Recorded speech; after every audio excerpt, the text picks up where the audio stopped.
Attorney Marlon Primes.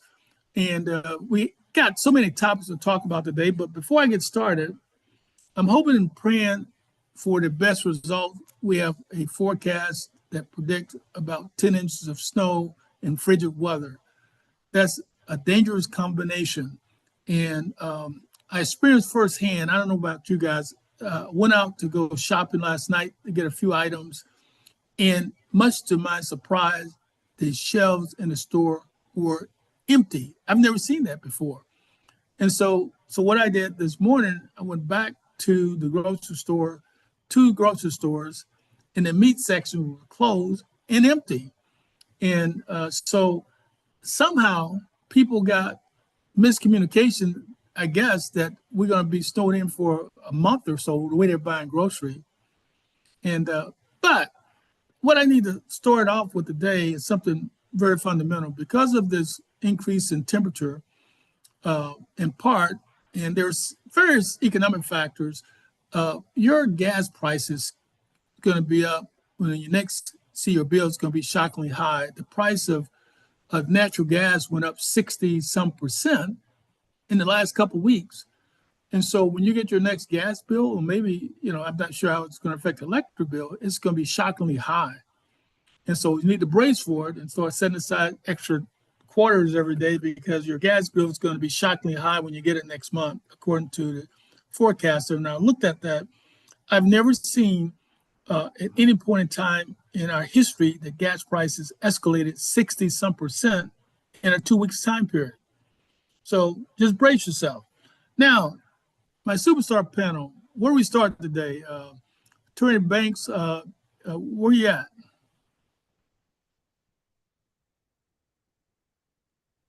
So many issues, Attorney Lee and Primes. What we're seeing across the nation is the continued attempt to occupy cities across the nation, including Minneapolis. We saw in response hundreds of thousands of citizens protesting in Minneapolis yesterday, as we continue to witness with our own eyes the attempt to occupy U.S. cities. We're seeing citizens, many U.S. citizens, being dragged out of their homes and schools. We're seeing children being dragged out of their homes and sent to these facilities across the nation, who, based on my reading, many of which are unfit for people to be detained in. So while we're seeing these warrantless searches, and we can talk about the distinctions between administrative searches and warrants and judicial warrants, we're seeing ICE agents descend on Minneapolis, and they were in Chicago as well, and may well be back on cities, creating chaos, injuring citizens with no guardrails.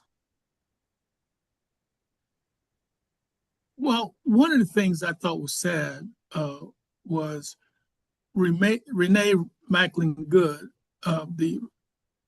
was fatally shot by the federal ICE agent, and it led to a lot of discussion. And then I don't know where you guys saw this, I saw where the investigator for the FBI who was investigating the shooting was told to stand down, and so she resigned. Yes. I guess it was reported in the newspaper, because apparently the federal government, people in charge now, did not want to investigate the officer for shooting her three or more times through a moving car.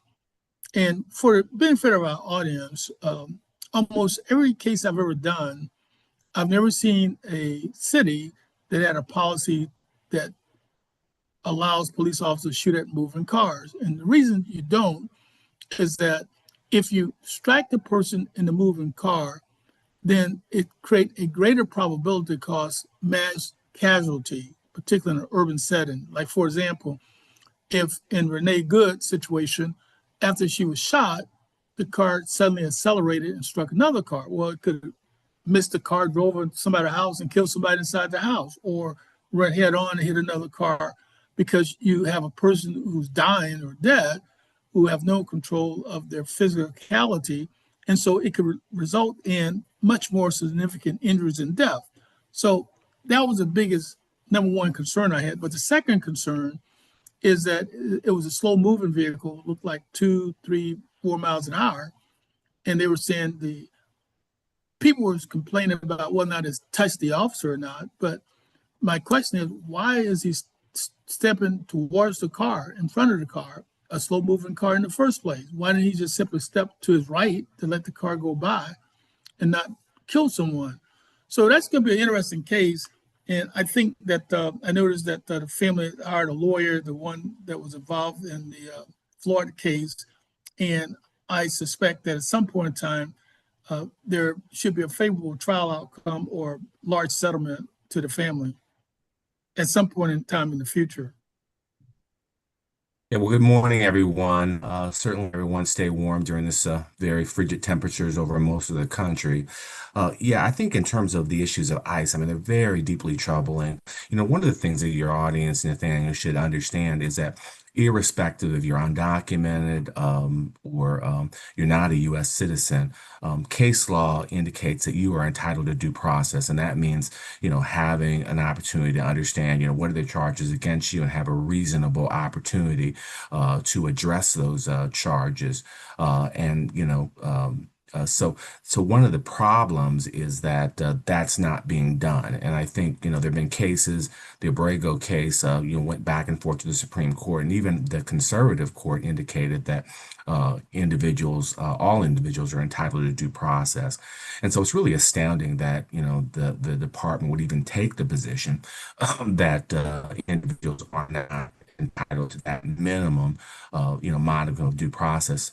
And so the concerns that I have in Minnesota are problematic because, number one, the other thing that hasn't been as widely reported as I would like is that not only there have been resignations as relates to the FBI official that you mentioned, but there's also been resignations in the United States Department of Justice Civil Rights Division. And this is something that they would investigate. And a number of, senior litigators resigned in protest as a result of that. And then also it's important to understand that there is a legal standard as it relates to, officer involved shootings, especially, involving moving vehicles. There's certainly a clear and present danger, as you said, Nathaniel, to the general public if you shoot randomly to a car because you could injure other people. But the other things we have to remind our audience about the legal standard. It has to be a situation where the officer is in imminent danger of serious bodily harm or death. And the preliminary reports that we're seeing from Minnesota in terms of the issue with Renee Good is that it doesn't appear that it met that standard. She appears to be driving away. There's reports in a number of major publications, including the New York Times, that did an analysis of the shooting, that a number of these shots came from the side of the vehicle, and that would kind of, indicate that, hey, this doesn't meet the requisite standards. So I hope that they get to the bottom of it, and it looks as though there's going to have to be a private lawsuit to get to the bottom of it instead of the Civil Rights Division from the U.S. Department of Justice investigating. And that's certainly a tragedy in my view. I don't know that I've seen in the recent past a a presidential administration declaring before an investigation that the officer involved in the Renee Good case is entitled to, quote, complete immunity, and stating that uh, essentially coming to a conclusion without an appropriate investigation. also declaring that the state and local public officials and law enforcement should play no role in that investigation.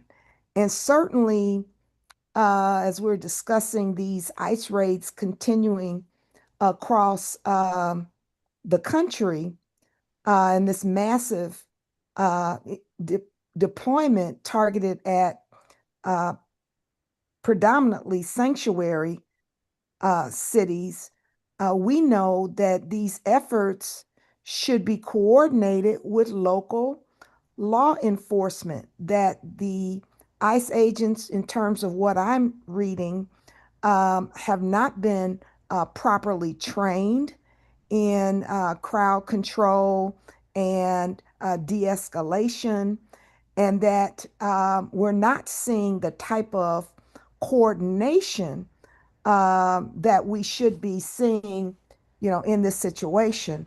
We're being told that not to believe our own eyes when we see Renee Good stating to the uh, officials, ICE officials, that what did she state? And we see this, just about every day. I'm not mad at you, and that she appears to be backing up and turning her wheels to the right. And from what I understand recently, um, the evidence is showing that she was shot 4 times, including one shot to the head. And so, again, was the force such that the officer was placed in, immediate apprehension of harm? That's an important question. And whether or not he used excessive force in this situation. And I think all those issues are going to be addressed um, over the next several months.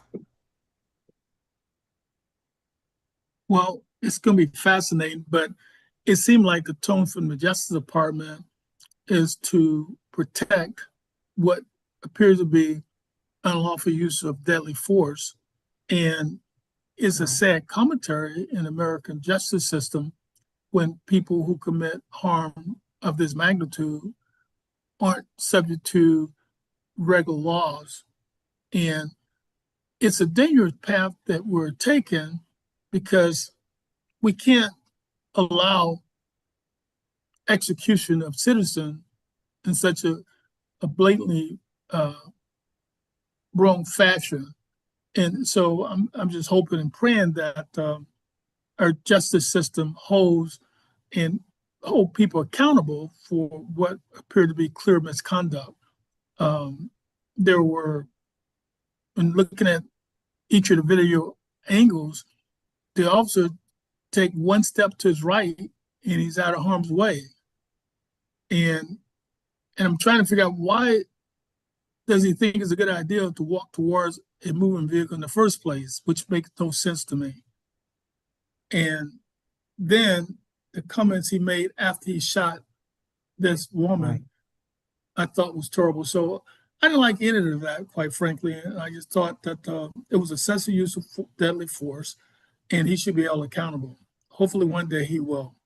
Notwithstanding, we're seeing hundreds of thousands of people flocking the streets, exercising their First Amendment rights in this situation.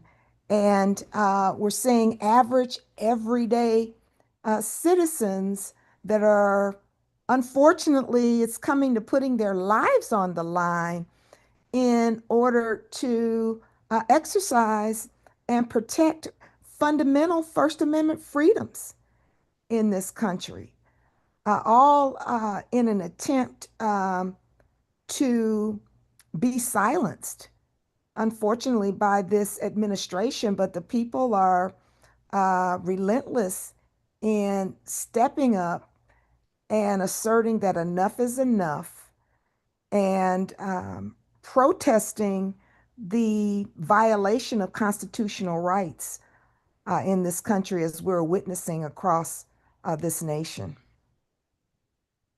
And what I don't understand though about this whole situation is that every time I look at the ICE agent, they have their face covered. They're heavily armed. They're using tear gas and other type of weaponry. But I don't get it. I mean, it's almost like we've exceeded the norm of any democracy. It's like you see stuff like this in North Korea, maybe Russia, but not the United States. It's almost like we've changed our national heritage and what made America exceptional, and we've gone beyond what these dictatorships are doing. We're doing the same thing. You know, I don't remember at any time in American history that we've seen law enforcement. We've seen the KKK cover their face with masks, and a terrorist organization that did a lot of murders and lynching and things like that. But never have I seen anything of this magnitude by law enforcement, particularly federal law enforcement officials. And so it's just stunning to me that any political party or person think that this is a good idea. We're witnessing the attempt to authoritatively take over the United States through the use by the current administration of ICE, which is being militarized against U.S. citizens across this country. Mm. And one of the things that concerns me as well is while we have citizens stepping up to protect our fundamental freedoms in this country, where are the corporations in Minneapolis and Minnesota and law firms? They're silent. United Healthcare is based in Minneapolis, Target and other major corporations. We've heard nothing in response to the chaos that we're witnessing and injury and death of Renee Good in Minneapolis. Sad. Well, the next issue that you raised was we had this, I don't remember the summit that we had in Davos. You remember what happened there, Counselor? Was that in Switzerland? Yes, What yes, happened? it's an economic summit, and there were just a lot of things going on, a lot of moving pieces and parts. I think one of the underlying issues was the president's attempt to take over Greenland, and in the run up to the speech, you had many countries from the European Union basically sending troops there. The other thing that's really interesting, at least on the underbreath of this, is that a number of the European countries, in fact, there have been threats by the European Union that if the president stayed on this path, there would be, sanctions and other remedies that the European Union would try to use. So that was kind of the underbrush of it. And then just the remarks were certainly troublesome in terms of just tenor and tone. These are individuals that are supposed to be our allies.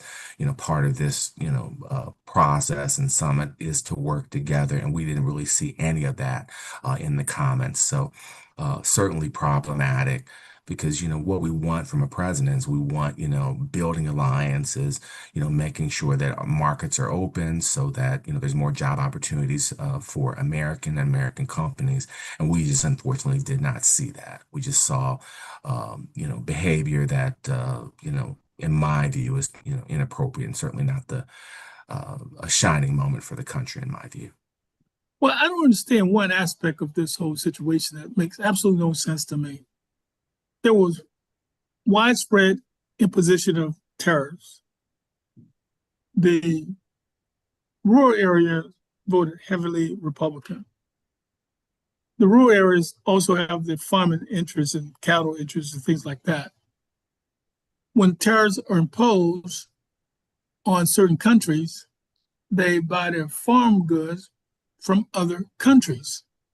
So now the number one thing I see on my reels are these farmers are saying they're going bankrupt or they're losing everything because they have no market. The soybean people were saying that 50% of their soybeans were sold to China. And when tariffs were imposed, those contracts went elsewhere. They went to countries in South America to get their soybeans. So now there's no market. And it's going to be interesting to see the bailout that the government do to these farmers for this imposition of tariffs. We are trying to take food away from children, take benefits away, such as health insurance, and the fundamental process of the food and product we're growing doesn't have a market. And to remedy that, we're going to pay billions of dollars for this misstep in our government, and at the same time deny people the right to have food and stuff. It just doesn't make any sense to me. Yeah, especially states like Indiana and the Midwest. A number of these farmers really depend upon, soybeans. They grow them, and the number one purchaser is China. And the thing that your audience should understand is that, hey, based upon these sales, that's what they use to get loans through local banks. That's what they use to pay taxes in those particular areas. And so the trade as it relates to soybeans went down substantially, almost down to zero. And then in the interim, you had a steady client in China, and now they're getting soybeans elsewhere from South America. So it wasn't the finest moment, for the country. And then the flip side of that, this crisis that was caused, in my view, by some of the tariffs that the administration put forth, and then it caused this, just bottoming out of the soybean market. Then you have to turn around and there's a package going through Congress to bail out the farmers. So, and this is the tune of billions of dollars. So you're creating a crisis, and then you're using, taxpayer money to bail out a crisis that the administration created. And then you're adding to the $38 trillion deficit as well. Davos, Switzerland, has been the site for the World Economic Forum for many, many years, although I read an article that one of the co-chairs of the forum is considering Detroit as a future site. And so I'm happy to hear that that Detroit is on a list of cities that may be considered for this World Conference in the future. From my perspective, the president's remarks were predictable, uh, insulting, and really appalling. And he demonstrated, his lack of order, of knowledge, or lack of care regarding our NATO alliance, which has served our world order well since World War II. I mean, he downright insulted our allies, and as one of our world leaders stated, that his perspective and comments, have created a rupture in that world order that may take decades, if it can ever be repaired. I was happy to hear world leaders stand up to him. Um, again, he's focused on Greenland, which is not for sale. And it's an independent democracy. And everything that he might be seeking in terms of maybe shoring up security uh, in that part of the world through Greenland can be accomplished without purchasing Greenland. So his positions made no sense. As one of our callers, Renee, is stating, I was so embarrassed by his remarks during that conference. They were just cringing. And the American media is afraid to document properly the level of ineptitude because they have fear of being sued. But at the same time, the news media, they'll take on other issues, but now they're beginning to look like bought by these billionaires who are then segregating the truth to opinions anymore. So I'm really concerned about the state of our democracy.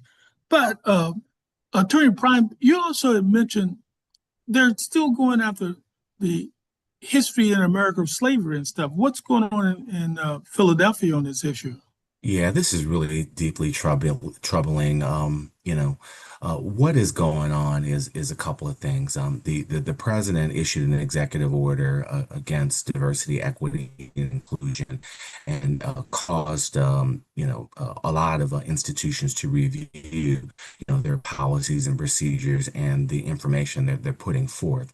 And as many of your callers would note, the African American History Museum just is a treasure trove of just outstanding information about the history of slavery and this and African American history in general. And so the president made the remark fairly recently that these museums place too much of an emphasis on slavery. And certainly that's problematic for a number of reasons. But as an outgrowth of that, there is a exhibit in the city of Philadelphia that correctly indicated that many of our founding fathers indeed, owned slaves. And it mentioned that. And so what happened is that mention of the founding fathers being slave owners and talking about the lives of their slaves was allegedly a bridge too far for the administration. And then in the middle of the night, this display that accurately describes that history was removed. Now, my understanding, according to CNN, that the city of Philadelphia now is engaged in litigation in that regard. So what your audience should also be aware of is that this is just the tip of the iceberg because the administration had an edict that the Smithsonian museums in particular had to submit information by January 13th for review to see if the information displayed was appropriate in the administration's view. And this is problematic because there was no indication there was any process in terms of making sure they were historically accurate. There was no indication as, hey, they're going to have an all-star panel review things. It was just, hey, we think there's too much emphasis on slavery. And it's certainly problematic that, as many people in your audience know, is that slavery built our nation.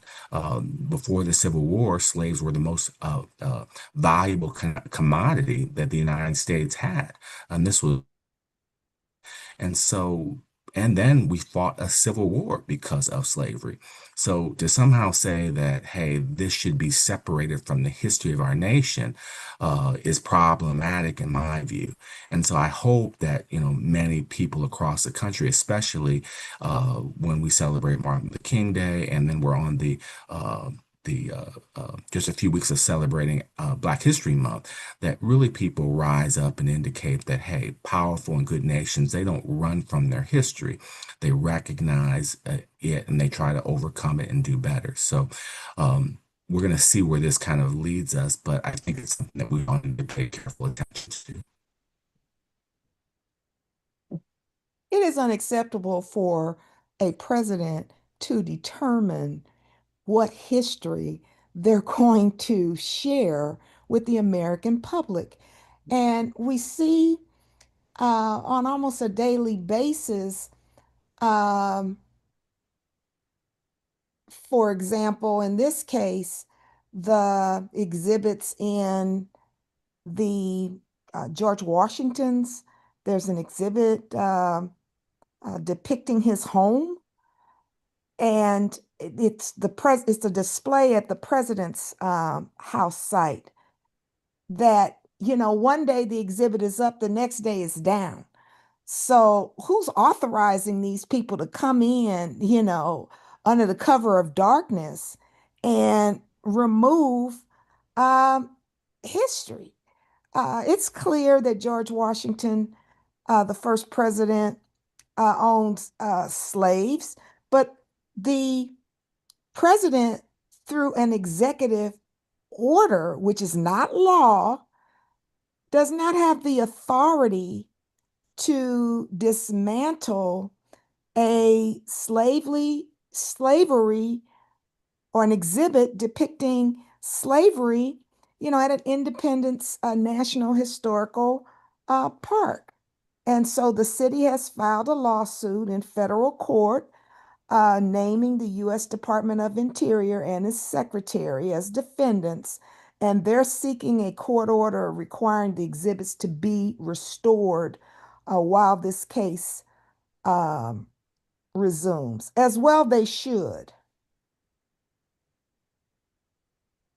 Well, where do we go from here if they want to limit information about historical event? What was strange to me is that there was a total rewrite of January 6th of 2021. What was clearly an attempt to overthrow the federal government by by actual violence, not the threat of violence, but actual violence, with people chanting they even want to kill the vice president of the United States. And so what is the purpose, Counselor, of rewriting history? Well, I mean, I think that the purpose is to just not deal with the problems and the implications of or the impact that slavery has on us now, and that's the whole thing regarding the 1619 project. They really talked about in that landmark piece of work. The impact of slavery, the impact of Jim Crow and discrimination. And and when they limit that history and they ignore it, then you don't have to deal with the effects of it, the effects of redlining, the effects of not giving, equal educational opportunity. So I think that's part of it. Now, one of the things that I think that are effective that we should continue to do is there are a number of groups that are documenting and videotaping all the exhibits. And then my assumption is that once these things are removed, really pressing forward, whether it be a lawsuit or asking for an explanation. Hey, what is historically accurate about or inaccurate about what you're removing? And then the third thing I just wanted to mention is that it's almost kind of part of a devious plan starting in Florida, where there's a lot of this anti-DEI legislation. And then the president during the first term had a commission that just had, information about slavery, indicating that somehow we were workers and we gained skills. And, these things should just be, thoroughly rejected. They're historically inaccurate. And I think the whole idea is to make it appear as though, hey, the disparities that exist, they're just totally because of, people of color not wanting to do better and not recognizing that there's some substantial barriers that exist, and we continue to have work to do to make sure there's equal opportunity. Hey, caller, you have a question or comment for us today? Go ahead. Yeah, this is Guy. Hey, just wanted to say, this just underlines the importance of the checks and balances of the three branches of the federal government. And I think this is what we have to focus on, because obviously we're in a situation where we have a rogue executive administration, and the Supreme Court has been influenced by that administration. So it seems that the main thing we need to focus on is the Congress.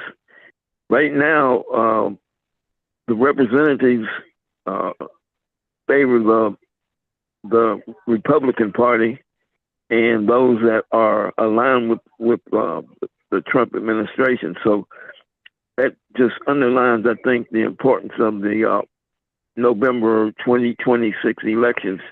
And I think the Trump administration recognizes that. That's why they're rolling out their top guns right now in terms of trying to assure that he gets the majority again in Congress.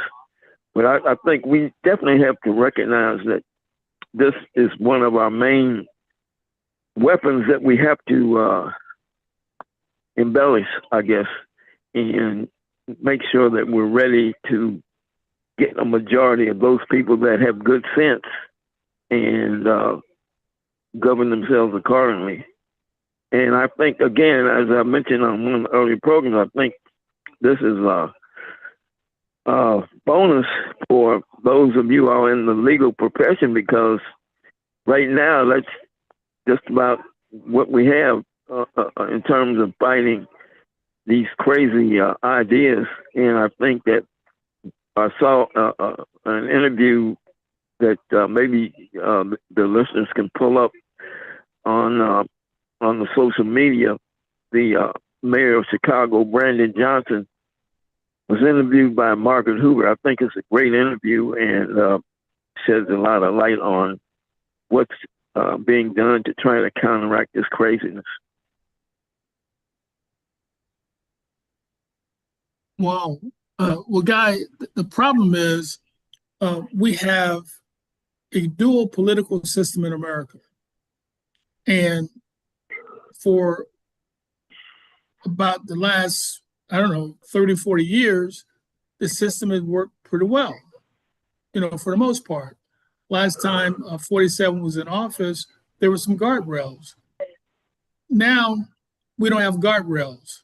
We have a political power that currently is acting like a dictatorship. And I was concerned about, my counsel was talking about the mass protests in Minnesota, for example. Well, the protesters don't have guns, they don't have weapons, look like, but they're dealing with what appears to be out of control agents that don't show their identification, heavily armed, poorly trained.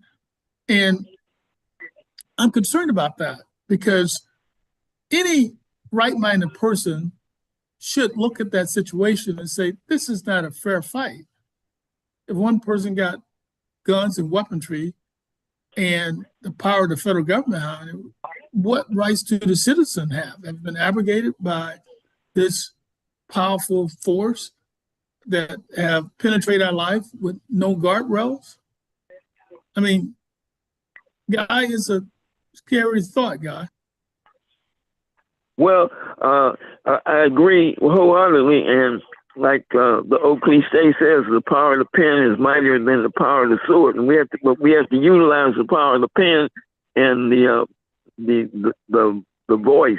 That's why the First Amendment is so important, and we have to get back to basics, because obviously we can no longer afford the luxury of letting others participate while we don't. We have to get in there and participate.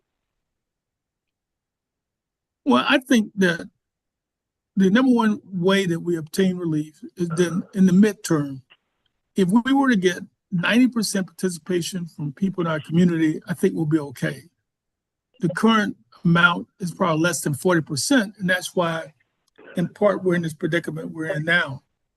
So the people that are around you, if you get everybody in your neighborhood to vote, and everybody in their neighborhood get everybody to vote, I think we'll be okay. But that's going to be the number one way we get out of this mess we're in now.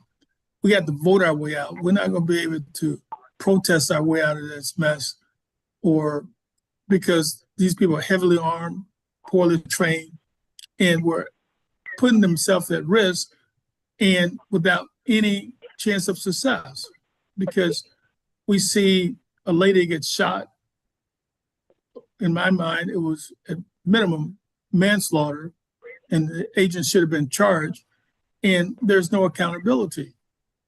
And so the only way we can fix this, there's only one way. We have to vote our way out of this mess. And just keep that in mind, okay, guy? I agree wholeheartedly. And one thing I think a lot of people, especially the modern media, they seem to have the idea that the president of a country is untouchable unless he's impeached. But that's not exactly true, because there's a precedent. When Ulysses S. Grant was president, a lot of people might not know, but he was arrested for speeding, even though he had a horse and buggy. He was arrested for speeding. So you can arrest the president now. You can stop the president in other ways, but you have to utilize the law to do it. So that's why you guys are so important in the legal profession. Okay, thank you, Guy. Okay, hey, counsel, the other issue that you raised, the Federal Reserve situation, we have a two-pronged attack. And, okay, either counsel, explain to us what this is about, and Lisa Cook along with Jerome Powell. Oh, this is a tragedy. Basically, as many of your listeners remember, when the stock market crashed in 1929, there were a number of legislation put forth by the government to make sure that there's transparency. You had the Securities and Exchange Commission. You had, various rules regarding insider trading, and then you had the Federal Reserve Board. And so it was purposely insulated from politics. And so there are commissioners serve in different regions around the country, and so basically what they do is they set interest rates, which are very important in terms of our economy, because they're making a determination as to, hey, whether interest rates should be lowered, the impact on inflation. That means the increase in cost of goods. So we have Lisa Cook, an African American, very well accomplished, and the president has criticized her and other commissioners because he wants interest rates lowered. This will, according to him, boost the stock market and, add more value. But the Federal Reserve is pushing back and saying, hey, look, this may cause a lot of inflation. So basically, the president has a lackey who is just looking at mortgage documents of the various individuals. And there's some press reports that, hey, he got that information improperly. So basically what came about, as a result of this information, there was an allegation that Lisa Cook put some misinformation on a mortgage application for a home in Virginia, indicating that would be her primary residence. And there was an allegation that, hey, she couldn't have been her primary residence because of her position in New York. And the other side is that, hey, there was an indication as it relates to that this was a vacation home and family members were going to use it. So what's remarkable about this case is that she was fired by the president, in a letter in a True Social post, and then one of the federal district courts came in and said, "Hey, no, we're going to basically stop it." And then the administration took an emergency action and brought it away to the Supreme Court. And finally, Solicitor General, who argues on behalf of the federal government, made some remarkable arguments. Even Justice Kavanaugh, who's a conservative member of the court, he even indicated in the question that they were very extreme. So, for example, the administration through the Solicitor General was arguing that the president, there's no review, there's no judicial branch can't review his removal. There's no process. There's no remedy available. And the statute talks about, for cause removal, and they're basically arguing there's a very low bar for that. So it appeared by many Supreme Court observers that even the conservative members of the court were very skeptical. But it kind of goes to our earlier argument that, we can't have an unaccountable, executive branch. We have three branches of government, and, what the Solicitor General has been arguing consistently, whether it be from ICE agents and their authority, National Guard troops and their authority. They're making the argument that the president has unlimited authority. So this is really a clear and present danger for our country. And I think more lawyers should really step out and say, hey, these arguments are just unprecedented. They should be laughed out of court by these arguments, but these are the arguments that the administration is putting forth. Terrible.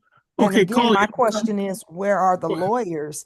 And I was really encouraged by the Supreme Court's display through their, of course, the court heard oral arguments this week in Trump versus Cook. And many of them, as Attorney Prime stated, expressed skepticism of the argument that the president can unilaterally fire Lisa Cook, a well-qualified member of the Federal Reserve Board, by fiat with no cause. And so this case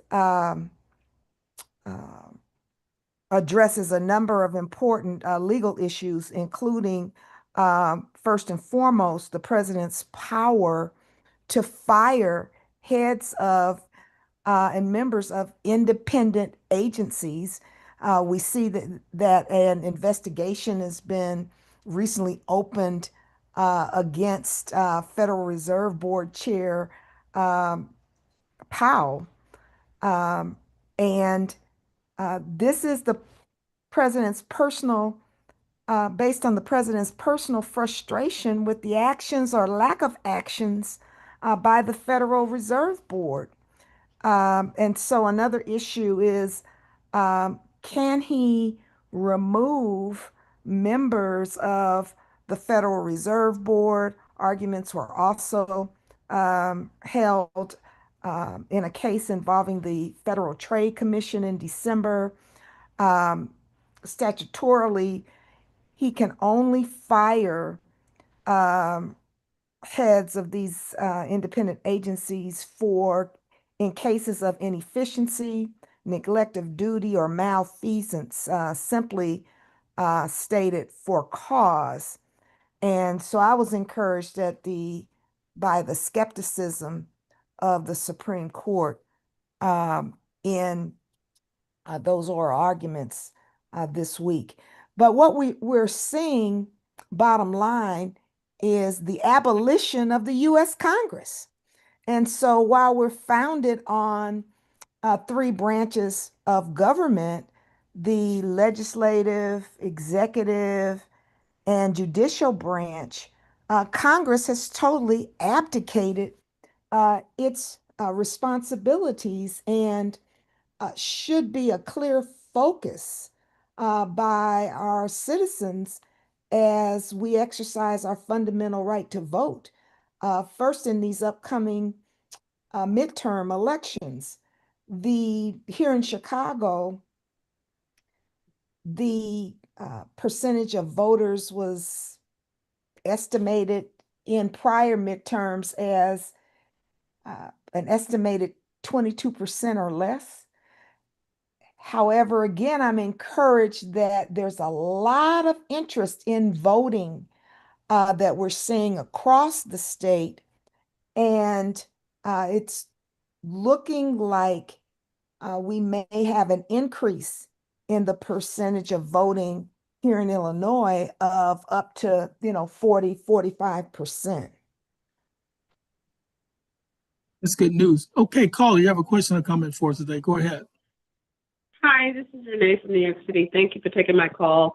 Attorney Prime and Attorney Banks, thank you so much for that information, because I think that's important for people to know about what's going on with the Federal Reserve. My only other thing is that we kind of could predict what SCOTUS is going to do now, because you follow the money. When it came to anything that has to do with social issues for the American people, they may or may not rule on behalf of the American people or precedents. But anything that has to do with their own personal bank accounts and pockets, they definitely rule against against anything hurting that.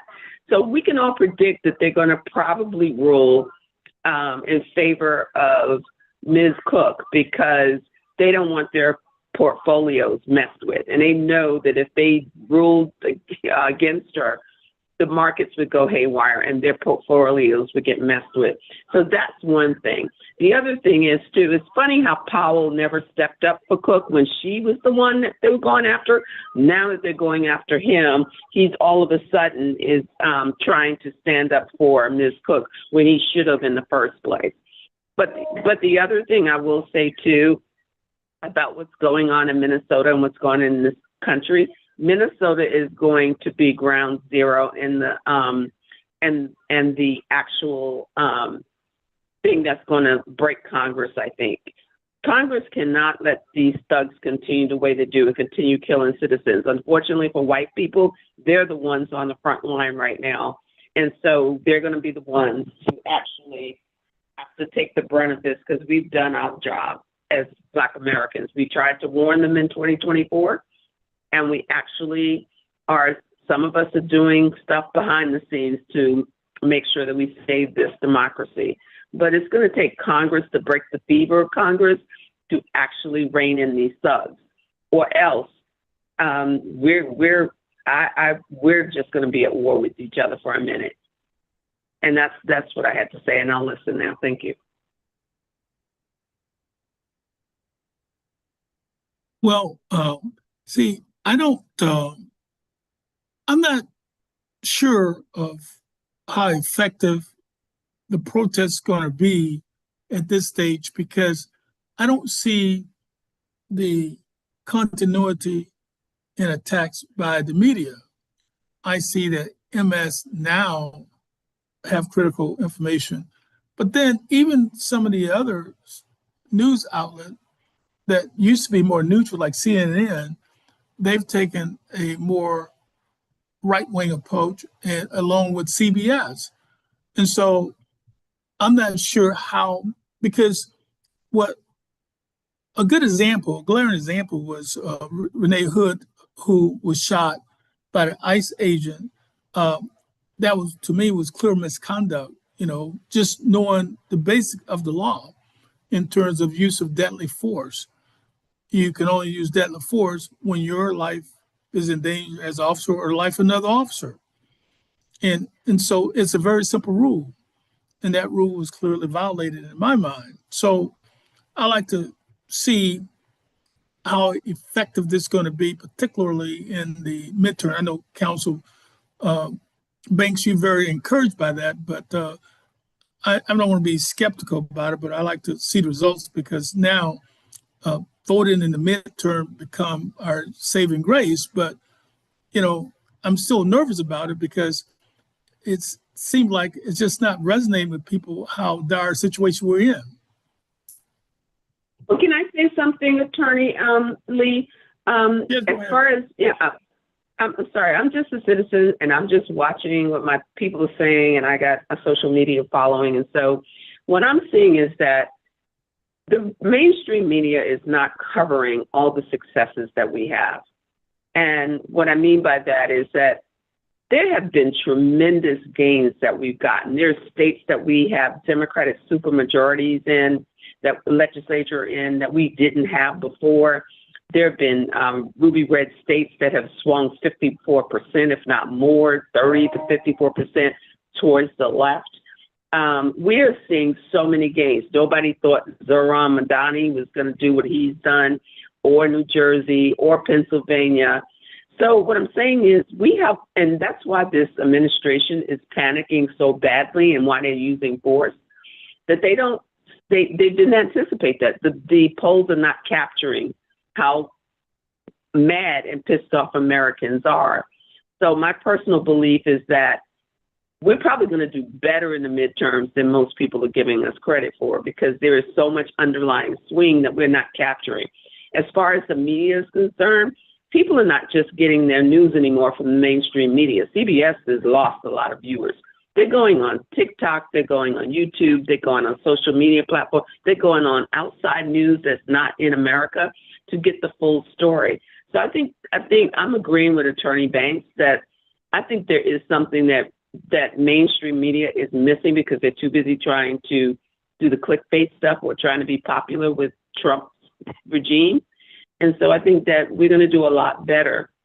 But before that, I really think Congress is going to have to do something about what's going on in the streets of Minnesota and some of those really lily white cities, because people are home now because of the weather. And they're all seeing these pictures of what is going on out there. I don't know if you guys had a chance to tune in yet, but you got to see what is happening on the streets of Minnesota at this point when they shot another citizen in Minnesota. So that's it. And I'm going to hang up and let somebody else talk. Thank you so much. Thank I you, don't know Renee, why for you those sleep, great Attorney Banks. comments and Attorney perspective. Banks, I can't sleep when I watch that stuff, so I just turn off the TV now. I mean, I'm up all night. It's just bothered me so much, so I've been ignoring it lately. How about you? I'm looking at right now, MS Now, which I don't like that new name because it has the word opinion in it. But there's a confirmation breaking news that there's been another fatal shooting in Minneapolis, and this is just heartbreaking.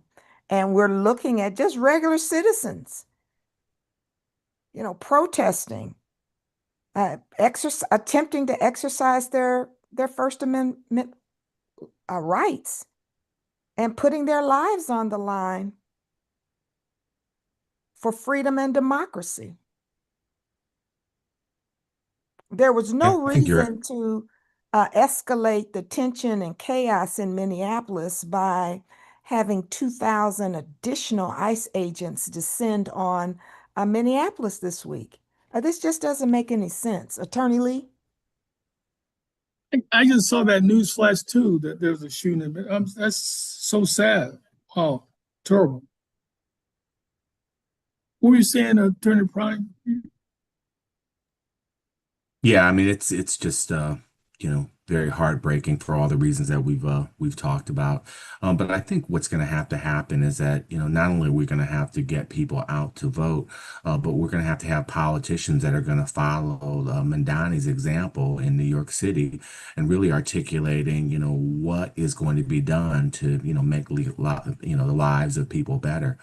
And I think that's going to be the challenge. And I think the third thing is that I think the protesting is great, but we have to make sure those that are protesting are also registered to vote. Good point. Those two. One closing comment, Attorney Banks?